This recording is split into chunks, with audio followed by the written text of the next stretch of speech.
Hey folks, welcome to a very special episode of the Traders4ACause podcast. I am here in the City of Angels and the weather is beautiful. I'm here with my good friend, Sandro Splendore. I like it. We're gonna walk the streets of LA, talk about trading, how Sandro got his start, and have a little fun along the way. I think that's a good idea. Should we get to it? Let's do it.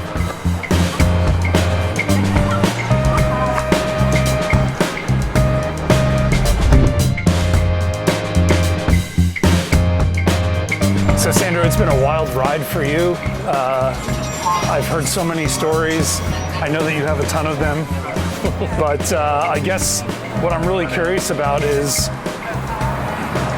when did you come to the United States? Where were you originally from, and what brought you here? Okay, originally I came to the United States in 2004 to stay. I've been a couple of times. I've been to New York. I've been to Miami before, but it was 2004 when I arrived in LA, and I came via London. London was my home for like seven years prior to that. Okay. But originally, you know, I'm from Switzerland, and my dad's Italian, my mom is Swiss. I grew up there, and that's where it all started, really. So they spoke Italian in your house, or? Mainly Swiss German. Okay. But we were close to the border to France. Okay. And my father spoke Italian, so I was surrounded by languages. But at school it was Swiss German or German, and at night it was French. Okay. Because the French know how to party. What were you doing in London? I was a dancer. Okay. Yeah. What type of dancing? Everything. I mean, I went to a school that prepped us for musical theater, but it was ballet based. Try nice. Yeah, it was ballet based, and that's what brought me to London, to be honest. Okay. And then you came from London to the United States with what in mind? What was your goal in coming here?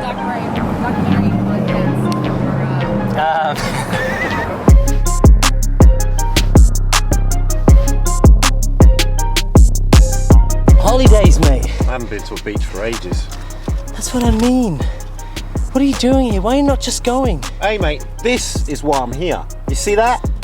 Do you know what I mean? I've got a business to run, Alex. Who do you think sorted out fucking Ronnie when he was in New York, eh? Who do you think sorted out Malcolm get his bar? Yeah. I can't just piss off. Ronnie's a big boy now. Malcolm and I Ronnie's can a big look boy. after I you, know pal. he's my brother.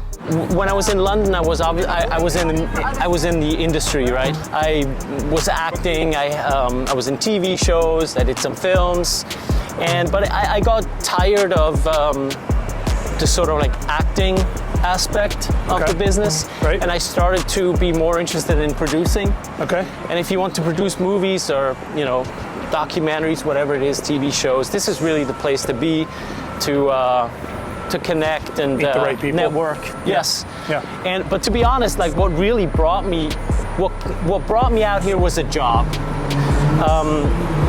finishing a job, and then what kept me here was the sun and the vibe, to be honest. Not necessarily here of Hollywood, but just I just love the Southern California vibe, especially having spent like 7 years in London prior to this. I was gonna say this. It's kind of the polar opposite of London. Yeah, exactly. So it was really being tired of London.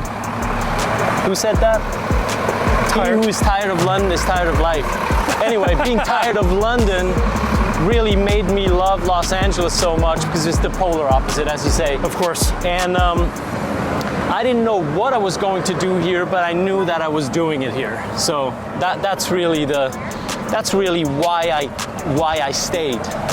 Okay, so when you got here, you came here for a job. I came here to finish a job. I had to do some. I forgot what it was called, but it was for a movie, and they needed some audio, cleaning up some audio, and for whatever reason, it was cheaper to to get me out here to a studio than do it in a studio in London. Understood. Okay. When you first came here, did you have any notion or interest in the markets at all? Oh no, not at all. I mean, I think I was aware that they exist, but that was about it. I had absolutely nothing to do with the financial industry, had no interest in it, and yeah, no, that was far, far away still. Okay. Even though, yeah, that was in 2004. Yeah. So you finished the job, now what? Finished the job, and then it was really a matter of trying to get my own movies, get my own movies off the ground. You brought us to a hunting ground. Get out of the car! Get out!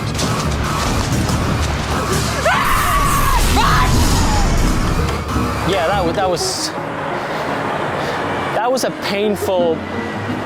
painful endeavor in the sense of it sure wasn't easy. You had to learn, you know, everything worked a little different in Hollywood, and until you realize that, a lot of time passes.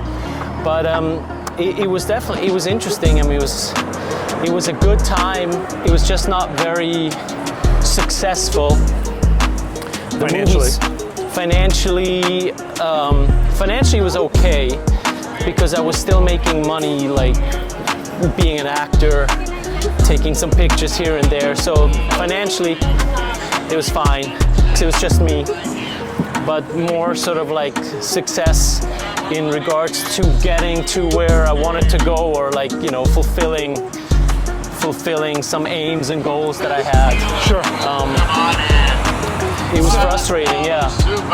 So how long did that last?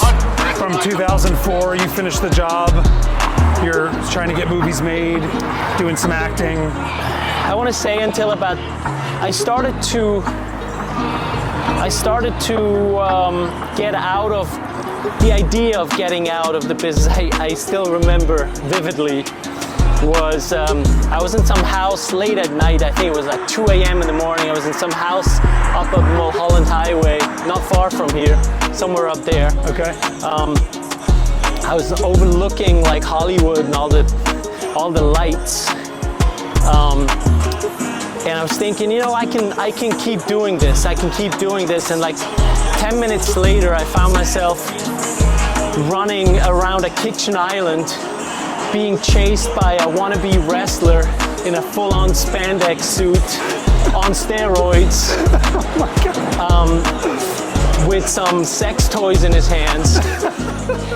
And I was, you know, being chased out of the door by this guy who was running down Mulholland Highway, and decided right there, I'm too sane for this industry. I left my beautiful Italian leather jacket there. I wonder what he did with it. But oh my goodness. That was pretty much. And this was what year?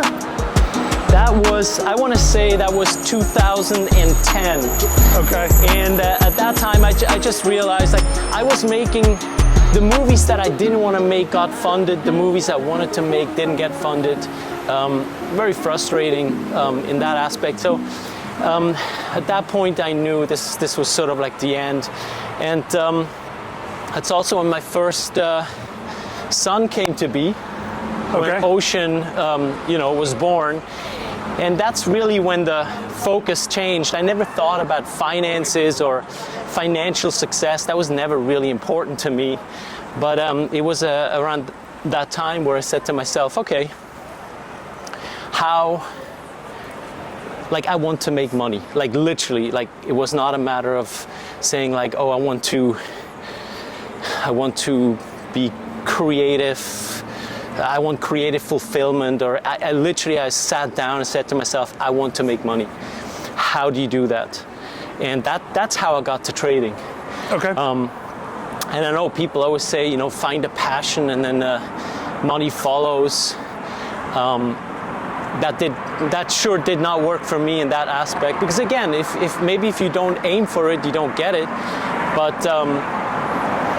But yeah, it was basically saying, hey, you know, let's change something up.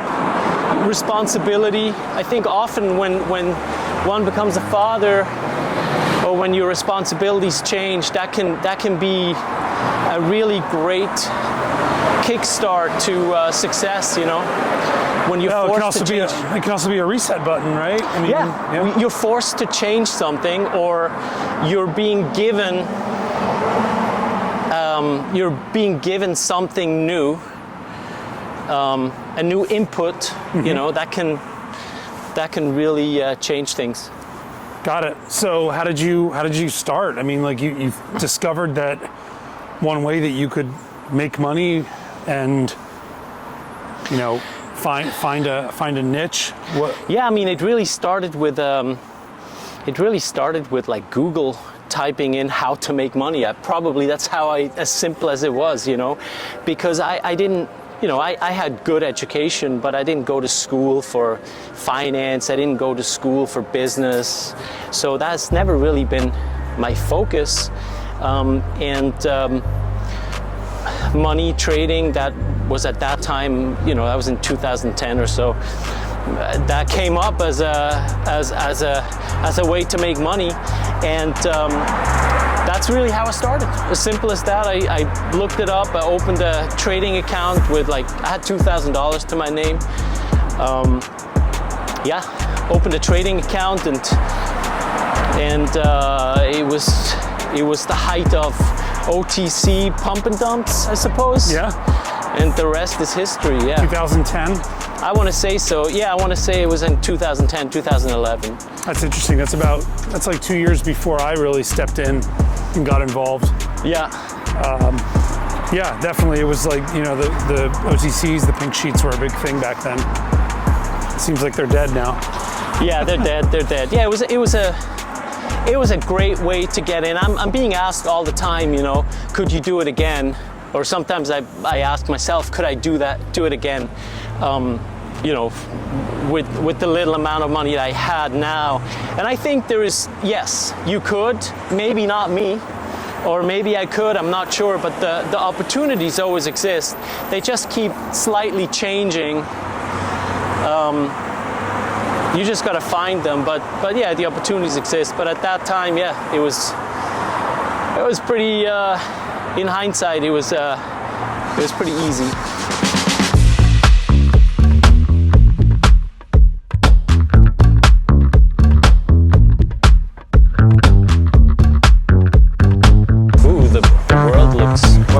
You can't even tell you're wearing glasses because it's just like I'm holding a piece of glass in front of my face, right?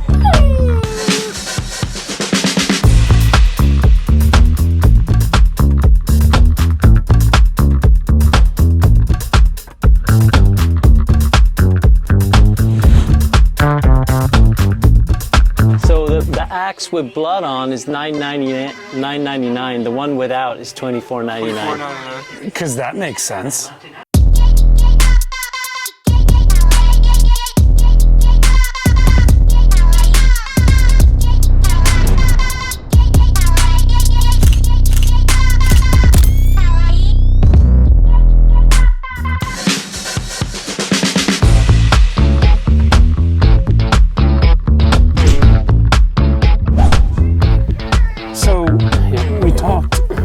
About you wanted to make money, so we go back to 2010. You wanted to make money. Yes. You Googled how to make money. How to make money? Question mark. And essentially how you discovered the stock market.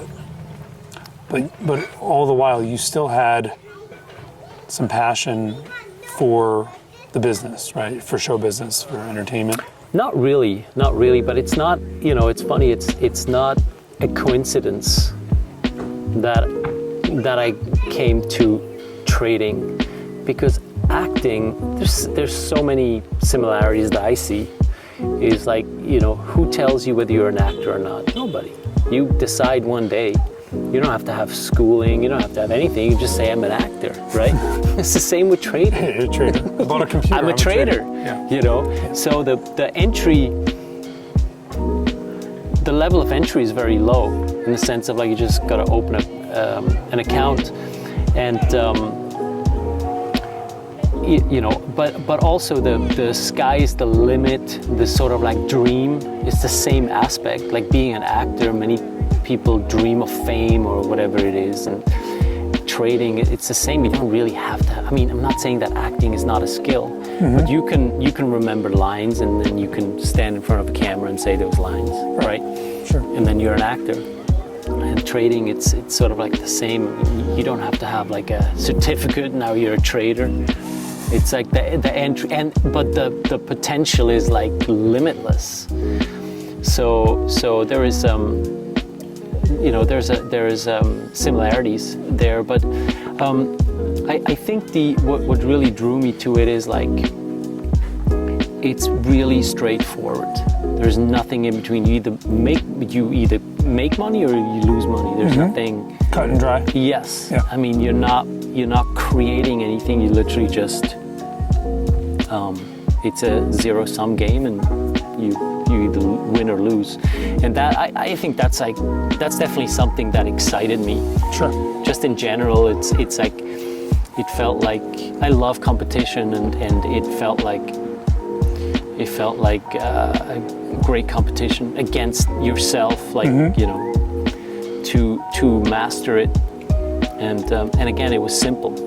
You open up an account and you start. And I've been always like an action guy, in the sense of like I'm not the one with the necessarily with the amazing ideas, but I have no problem acting upon something. So that seems like that's commonly the bigger portion of the battle, right? Like it's one thing to have a theory or to have a hypothesis or an idea, but to execute on it is kind of like that separates the men from the boys, right? I mean, for sure. I mean, it's important. I wish I had these great ideas, but then if I had these great ideas, maybe I wouldn't be so actionable. You know, so that's definitely it's definitely something that has helped me. But you know, the work that you put in, that's what I found. The same, whatever I always did is like if you put in work, you do get something back, and that's what I found with trading. What I found with trading as well. It's the same. Like you if you really put in the work, eventually, you will start getting something back. So trading was the how, right? To achieve some level of financial independence, some wealth, Yeah. right? To build some wealth. Exactly. Yes. What about it brings you fulfillment other than just the money? I mean, money's the obvious benefit of succeeding at the craft. Right. Yeah. I mean, it's funny. Yeah, fulfillment, succeeding. I mean, sort of like succeeding. That changed. Like at the beginning, succeeding was to make money, I suppose. But sure. in the end, like the reason why I started trading in the first place was not necessarily to make money; it's to better my life. Sure. So. But money was the means. Money was the means. Right. Yeah, money was the means for sure. So at that point, maybe success or succeeding was making money, right? The fulfillment, I suppose, was like to get better, to improve, to learn, to evolve as a trader. And as you know, trading is a lot about psychology. So you learn a lot about yourself, and I think that was the most exciting part for me. It's like how miserable I could feel, or how miserable trading could make me feel. Sure. And like how elated you could feel, and then realizing that those emotions can possibly hold you back, and then you learn, the next aspect in like not letting your emotions. Do you enjoy that? I definitely enjoyed the self-improvement aspect of it. Okay. Not like that I love to feel terrible, but I love the fact that, okay, I feel terrible. What can I do to not feel terrible? That was definitely a challenge that I got enjoyment out of. But don't you think a lot of these guys actually they get off on the ride? Like they just... Yeah, but that ride doesn't last long. Those that get off of the ride, as in like, I think that's where it differs. Like the gambling, when somebody does it like sort of like gambling, that's one thing. I think that ride ends pretty fast, pretty quick. It's another those that do it to sort of like, I don't want to say, I mean, it sounds stupid, but I don't want to say find themselves, but like actually really go inside themselves and say, hey, why did I do this here, at this given time? Why did I act like this? When you sort of like, when you go a little bit within yourself, and I mean, that's a ride too, right? The emotions, and then try and improve on that. Right. Rather than, do it for the thrill of it. Got it. So did you jump in with both feet, like back in 2010? Like, did you just both feet, but like, both feet of $2,000. I mean, it was very little. Well, you got to start somewhere, though. Yeah, you got to start somewhere. And yeah, exactly. And I mean, it did help me in the sense of, I think it's not a bad thing to start with little money. Sure. You have nothing to lose then. Well, you have less to lose. At that moment in time, of course, it's everything, right? But in a way, it's like you have less to lose, which makes it easier to give it another try, I suppose, when it happens. But yeah, I think the whole success part, or like the reason, the motivation, I think what is really important is like once you're getting it, whether that is after a month, 2 months, 2 years, 10 years, I think it's important that you remember why you started it in the first place. Sure. Because I see way too many, so there's not many people that succeed in trading. Sure. Okay, it's a fact. But then even those that succeed, there is not many that then really get to gain from it what they wanted to gain in the beginning. Sure. It's often freedom, right? But it's not freedom if you can't get away from the screens anymore. 100%. It's not freedom if it doesn't better your life, because look at your life when you were trading, when you started trading, and after you've been successful, there's some people may say they're not happier. I mean, I don't know if happiness is the goal, but I think it's really hard once you're getting it, because you worked so hard and you tried for so long to be successful, and then when you get it, it's really hard to sort of remember, the reason why you started in the first place. Yeah.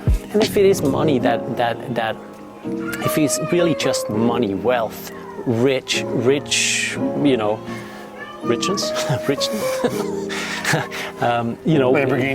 Lamborghinis, whatever it is. If that really, then keep going, I guess. And but it never ends, right? Right. It's always something. He talks about that all the time, But I mean, I think that's ultimately what guys need to realize. And it's been a recurring theme on the podcast, is that you need to get into this business because you want to be a trader, not just because you want to be rich, right? Like there has to be more in the equation. There has to be more. There has to be more, but it's also important to see just being a trader can possibly not be very fulfilling, or it can be also quite dangerous when you sort of when that is all that there is. Sure. Sure. It can really it can be pretty tough. it can be, it can be very lonely, and in the end, it can possibly not be fulfilling, right? Right.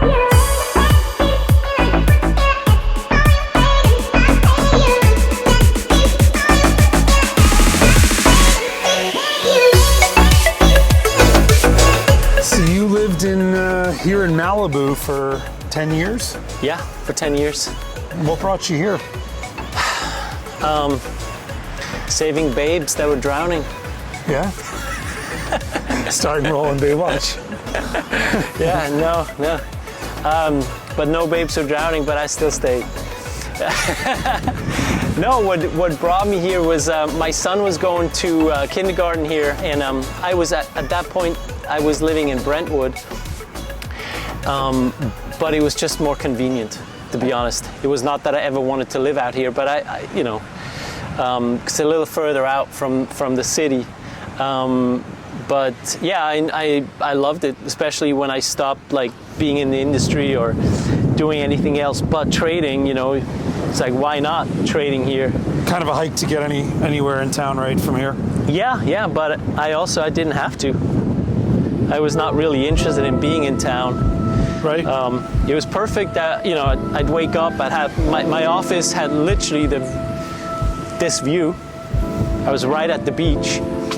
And, I'd wake up, trade, and those days I often took a break, like maybe at like 9 a.m. our time. Would take my beach bike, I'd ride through the colony, right, to Cross Creek. I'd have a coffee and something to eat, and then I'd ride back and would trade the clothes again. It was pretty sweet. I think that you went from an industry which is arguably more dependent on working with others than any other to an industry that requires very little interaction with anybody else. Yes, and you know what? It wasn't by coincidence. What I hate about the industry, the movie industry, is having to work with so many people. And maybe I just wasn't good at it, but like producing a movie, where you had to deal with 30 egos and you have your own, it was horrendous. I hated it. That's when I realized, it's really not for me, and that's what I love about trading. It's like, if you mess up, you own it. If you do well, you own it. It's yours. Right. And I always found it easy to own my trades, which I think is super important. That you don't follow anybody, Twitter, chat rooms. You do your own trades. That's the only way you can really become successful in trading. Everybody wants the blueprint, though. Everybody wants to know the secret or what. Yeah, I mean the secret is in the psychology, and you can of course you can learn a ton from people on Twitter, from a great chat room. I mean, that's where I learned most. I learned obviously in Nate's room and Investors Underground. I learned most of what I didn't already know myself from people in that room. That's super important. But when it then comes to trading, you got to do your own thing. You can never be successful copying somebody else. As far as, at least not the way I know trading. As a discretionary trader.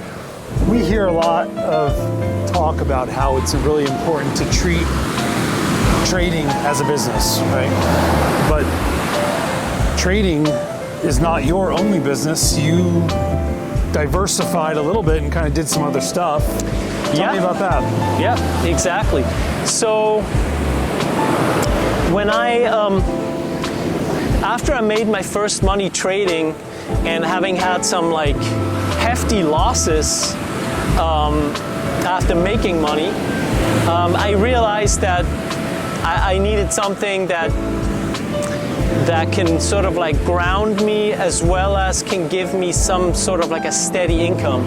Right. That's super important, that the money you're trading with, it's sort of like, I don't know if I can say it, but it's fuck you money.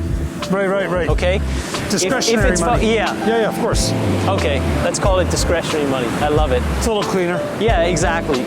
So if that's the case, like you're so much more freer to do the right thing. Of course. So a guy that invested in a movie of mine that bombed, he had a business, and I felt pretty bad about, losing his money.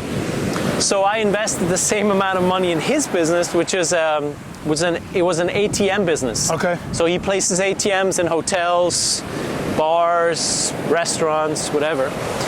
And I invested money with him, and he offered me a huge return. Like he promised me 30% return a year, passive. And I'm like, well, there goes that money. 30%. But then, 30%. But then every month I got paid over 2-3 years. And then all of a sudden, like after 2 years, I'm like, wait a minute. So I asked him if I can invest more, and he said, I can't. So I started doing it myself. I bought some ATMs, placed them at locations, and that became my secondary business. And it was really trading that allowed me to build that business, which I loved doing. I was hands-on with it. I loved the. I guess I loved the change. I got a little bit burned out on trading. I was just not that excited about it anymore, and I think that's probably one of the key ingredients. Give me a time frame on this. Like, when did you start the ATM business? When did you start buying? So I started trading in 2011. 2013, I made my first. 2013, I think I made my first like few $100,000. Okay. And then, so 2013, I must have then started with ATMs. And so passion has always been really important to me. It's like, I think, talking about success and not, I think you're successful when you love waking up in the morning. Oh, and for sure. Whatever it is that you're doing, that you love waking up to it. And that had a big impact on me, like trying something else. And I took a little bit of a break of trading. I wasn't completely out of positions, but for some time I really focused on building that business, which was a lot of fun. And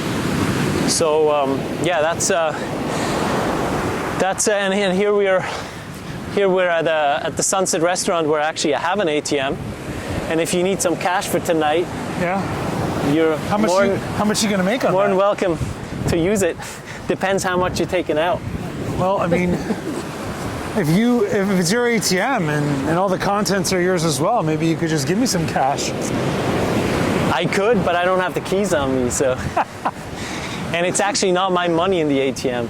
It's not? Not this one. Oh, It's interesting. a company that loads this ATM, so it's their money. Fantastic. Yeah. So Traders for a Cause. Yeah. October. I feel like you've been a part of our group for so long. I obviously know you through Nate, and I've met you multiple times at our Vegas conference. Yeah, first time October 2013. I saw a picture of us. Oh, that's I didn't insane. recognize you anymore. 13. Do you want to show that picture? No, I don't. I think we will have to show that picture.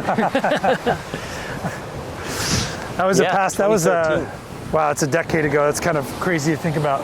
Yeah. But I think we need to actually get you up on our stage. I think it's going to be my goal for next year, maybe. Get you up there to talk. Even if we just do something like this, Maybe. Sit up there with you. Maybe. I love the people that you guys find to. It's super inspiring, the people you find, and I think every year somebody new comes up and has some value to add. Sure. You know, I've just never felt like what I had to say really added value in that aspect. If I ever have something to say that I feel like, hey, I believe this could really be helpful to people, then I would have reached out. Well, I will tell you that being somebody who has traded and made money trading the markets for, say, 12 or 13 years now, Yep. I assure you that you have knowledge to share. Right, just a sure. matter of- Of course, and I'm always willing to share it. And you know, I've trained so many traders, or you know, people have come up to me and said, "I want to trade," and I got to be honest, like not one of them has made it. so you know, You're better suited as an ATM manager / trader than you are an educator, is what you're telling me. I'm not. I don't know. I'm not sure. It may be my fault or may not be my fault, but it's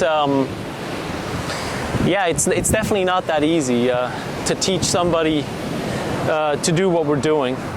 Well, as you said before, you got to trade your own ideas. You got to figure out your own way, find your own way. Yeah, If you don't have yeah. the motivation or the desire or the grit or determination to do that, then it's not for you. Yeah, most likely, because that's the only way you're going to be successful. There's some things, you know, that you can learn through others, like through, you know, have other people take a fall on something, or have other people, you know, learn a hard lesson you can watch. But that's not trading, Right. because you got to feel you got to feel those emotions. And then you got to learn what to do when you have those emotions. You can learn the mechanics. Yeah. You know, you can learn the nuts and the bolts, but you can't just copy a strategy. Yeah. You need to eat, sleep, and breathe your own strategy. Yeah. At least the way I know trading. Yeah. No, that rings I'm not through. a coder. It rings through in most every conversation that I have with almost every trader. Right. That is a central theme. Yeah. No, I agree. I agree. What's that? There's a couple of guys that have come out, and I just thought were really, you know, they brought out great information. The one guy was Kenny? Canny. Oh, Tom Canfield. Tom Canfield. Yeah. And then there's another trader. He was a prop trader. Breitstein? Oh, Lance. Yeah. Lance Breitstein. Yeah. I love listening to them. Yeah. And I really felt like I don't think they talk about their strategy. I'm not sure. They don't. But I just love what they talked about and the emotions.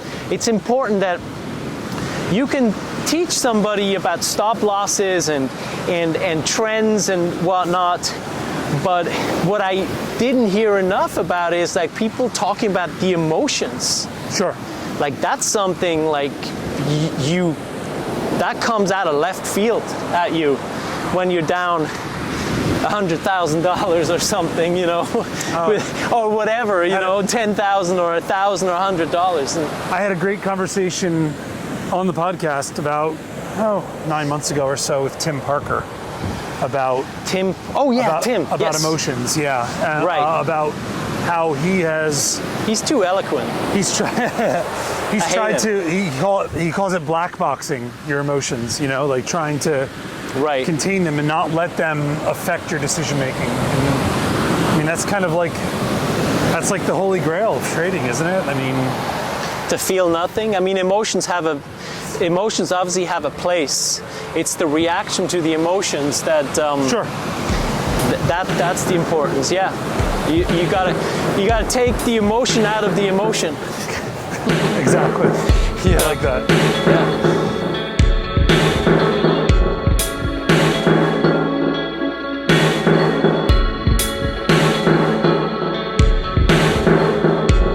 So there's been a lot of talk about purpose right? And trading and finding a purpose other than just trading or just the money. And it's one of the reasons why we founded Traders for a Cause, because in an industry that is often, very much just hell-bent on making more and more money, we try to be a bright spot and give some of that back to the world, make the world a better place. Yeah. I understand that charity has played a role in your upbringing and in your family. Yeah, for sure. My mom was always big into charity, so I didn't see it as charity. I didn't associate it with charity, but my mom was a teacher, and she always helped. She always helped people that moved to Switzerland. So at the beginning, that was Spanish, Italians, and then it was they were coming from the Balkans, right? Balkans. I think that's From right. ex-Yugoslavia. Yeah, okay. From ex-Yugoslavia, Sri Lanka, all over the world, and she always helped in regards to helping them with language, and when she retired, she started a charity or a foundation in India. She loved India. She loved Indian people. She loved the culture. Very cool. She started a foundation in southern Kerala, near Trivandrum, and at the beginning it was just helping individual families, and then she became involved with the school. So she helped with the school, and then she started building schools. And that's pretty much when, unfortunately, she passed away in the middle of a project, which then we had to take over, or we were lucky to take over, because she did it. She did everything, and especially my sister and her husband then directed it all and brought it to fruition. So it's always been, charity has always been a big part. I'm trying to do my part. I was going to say the apple doesn't fall far from the tree. Yeah. Judith, my better half, she always calls me Mother Teresa knockoff. You have to ask her why she calls me Mother Teresa knockoff. But charity is his. I've always given. I always say to her, I give for myself. I love giving for myself. I love how it makes me feel. Of course. And then the benefit of that is obviously, I hope that somebody else will benefit from it. But for sure. Yeah, Traders for a Cause. I thought it was great when you guys started it, and it's amazing what it's become. From that first picture I just sent you that you refused to show. We're not going to put that on video. That you refused to show. Yeah. But I do think that you are an individual that really embodies the spirit of what this organization was founded upon, which is the idea that a lot of traders have access to resources, whether it be money or education or basically the means to make it in this business. But there are people who don't, right? There are people who not only don't have access to any of that, but they may lack access to food, they may lack access to proper shelter. Sure. And I feel that taking the gifts that we've been given to be able to do what we do and translate that into helping people all around the world, I feel like it gives, I know for a fact that it gives many of our supporters almost more motivation to improve their craft and to get better and better. Because you make enough money at a certain point, you don't need to make any more. Right. So you find new motivation. And I feel like there are traders out there who have found more motivation from making the world a better place. That's amazing. Yeah. I can't count myself to those, but it's amazing to see it. Yes, it does inspire me as well. I was given everything. I was incredibly lucky growing up. I had greatest education, always had a roof over my head, and was also important. I was also given the time to, like, people have donated time to me to learn. Right. So, that's probably one of the greatest gifts that you can also give to somebody is your time. Of course. Teaching, helping them, teaching them, or, Teach a man to fish, right? yeah. I've tried that, it didn't work, but yeah, no, it definitely, yes, that time is and that's the great thing about the event every year. Nice. It's one thing if you can give money, great, but it's also the time that you can give to somebody. You can say something, one sentence that can change somebody's career. Often you hear you hear the same thing said over and over, but one person can possibly phrase it in a way that it'll just click. For sure. Yeah. I mean, if we can get even a very modest or small donation from 100 traders who actually have some money to give, who are actually profitable, I feel like we've accomplished a goal, right? Yeah. It's easy for somebody with incredible means to write a really big check, but it actually means more just to get everybody willing to slice off a little piece of pie to give back.